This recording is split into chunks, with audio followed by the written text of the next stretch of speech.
warahmatullahi wabarakatuh teman-teman. Kembali lagi di YouTube channel KPS Al Hikmah. Jangan lupa di subscribe, comment, and share dan like.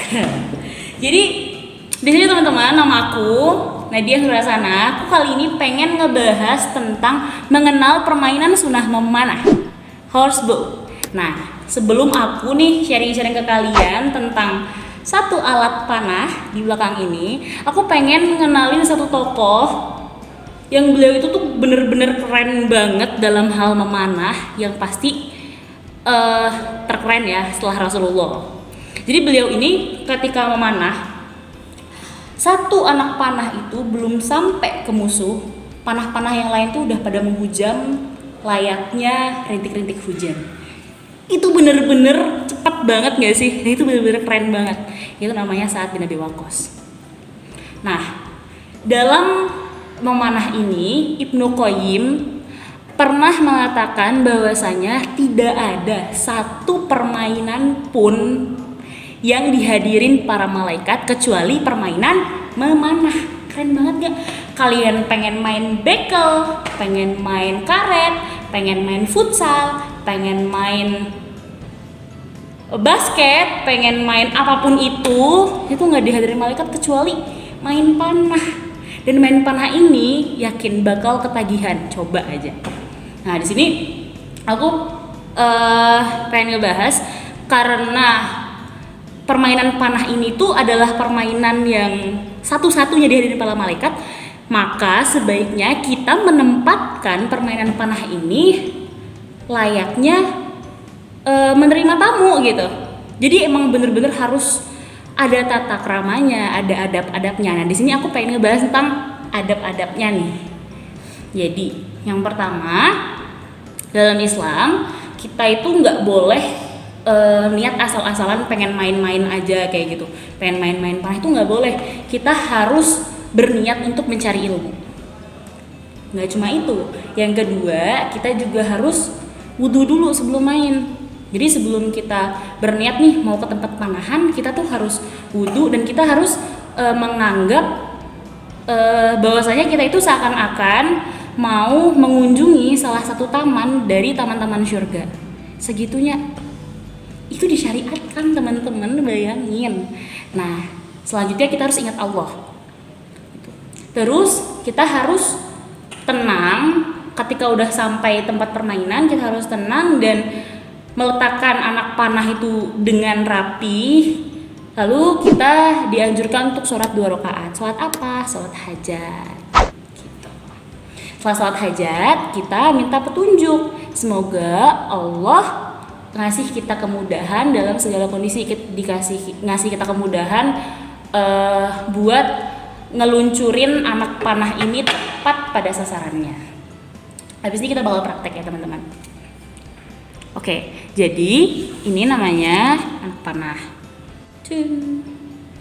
Ini namanya busur panah. Nah, ini agak beda nih. Kan biasanya kita melihat ada kerangka-kerangkanya gitu ya teman-teman ya. Cuma kalau yang di sini nggak ada. Ini namanya horsebow. Horsebow itu apa sih? Horsebow itu adalah horse, kuda. Oke, jadi ini panahan untuk berkuda, panahan sambil berkuda maksudnya. Nah, jadi kalau misalnya kita kenal yang biasanya yang di sini ada kerangka-kerangkanya itu biasanya namanya ada komport, ada juga jemparing dan apalah banyak ya namanya. Nah, itu panahannya nggak sesimpel horsebow ini tadi. Kalau horsebow ini dari ujung ke ujung itu nggak terlalu gede dan ini simpel banget dan pas banget kalau misalnya kita pengen memanah sambil berkuda. Kalau misalnya kita pakai yang apa namanya tadi, komport atau jemparing, itu kepanjangan, busurnya itu kepanjangan dan nggak fleksibel dan mungkin agak susah dipakai untuk berkuda, bahkan nggak bisa karena dari segi naruhnya, kalau kalian ingat ya teman-teman, naruhnya itu dia dari sini ke kiri kayak gini. Nah, jadi ketika kita berkuda bisa-bisa kita jatuh kalau pakai itu. Tapi kalau pakai ini, masya Allah dipermudah banget. Ini kita nggak perlu masuknya dari kiri tapi dari kanan aja. Oke, kita langsung aja ya praktek. Jadi gini teman-teman.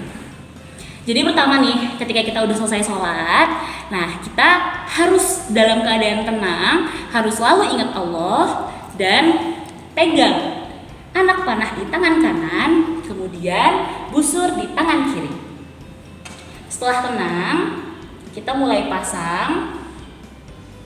masangnya dari kanan aja, jadi gampang banget nih. Kalau misalnya dari belakang sini bisa, dari bawah bisa, kita langsung bisa pasang plok gitu. Lalu didorong pakai 2 jari aja. Nah, kita sesuaikan, pasang.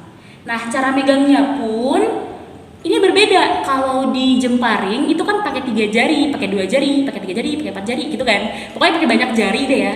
Nah, itu membuat tekanan pada tali ini itu bakal banyak getarannya. Ya, pokoknya gitu deh. Jadi bakal banyak getarannya. Jadi kemungkinan anak panah ini meleset itu jauh lebih besar. Nah, tapi kalau di horsebow ini kita cukup pakai 2 jari aja, pakai jempol dan ditutup pakai jari telunjuk. Nah, kemudian kita tarik, tetap dengan posisi tenang, tarik. Ketika udah siap, kita diamin dulu, pastiin kalau ini sasarannya udah tepat. Bismillah, la haula wala quwata illa billah, langsung lep. Ya teman-teman. Dan ingat, dimanapun anak panah itu meluncur, kita nggak boleh namanya ngeluh. Ataupun kalau misalnya teman kita nih, dia habis manah, meleset, kita pun nggak boleh ngetawain. Kalau ada yang tepat, kita nggak boleh iri. Karena apa? Setiap kali anak panah itu menuju pada sasarannya, itu adalah takdir. Jadi kita nggak boleh menghina. Nah, biasanya orang-orang yang suka ngejek, orang-orang yang suka bilang, nggak jago lu, misalnya kayak gitu. Nah, biasanya mereka itu adalah orang-orang yang nggak beruntung.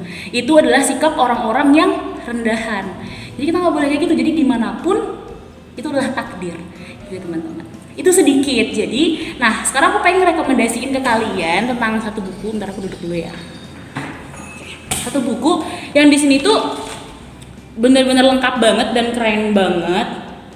Penulisnya bisa dilihat, Corey Afrizan. Nah, itu dah pokoknya. Terus ini judulnya Teknik Memanah dalam Islam. Ini bisa kalian dapetin di All Shop juga bisa sih.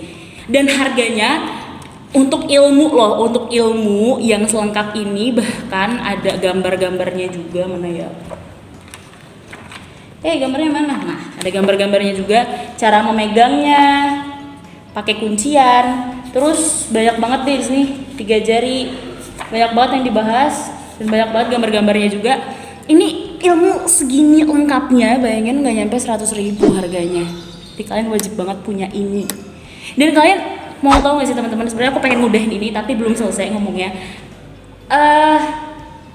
Gini, kalau misalnya kita pakai yang satunya, misalnya yang jemparing, itu kalau dalam segi peperangan nih, kita cuma bisa berdiri atau stay di belakang batu sambil manah-manahin gitu, atau di atas gedung, atau sambil berlari. Nah, tapi kalau pakai horsebow ini yang kayak gini, yang gak ada kerangkanya, nah kita bisa pakai sambil berkuda. Nah, itu enak banget. Otomatis makin banyak dong sunnah yang kita jalanin ya kan. Udah berkudanya sunnah, udah manahnya sunnah, habis itu kita juga bisa ngejar musuh lebih totalitas kayak gitu teman-teman. Jadi teman-teman wajib banget kenal sama horsebow ini. Oke, sekian dari aku, jangan lupa beli ini. Wassalamualaikum warahmatullahi wabarakatuh.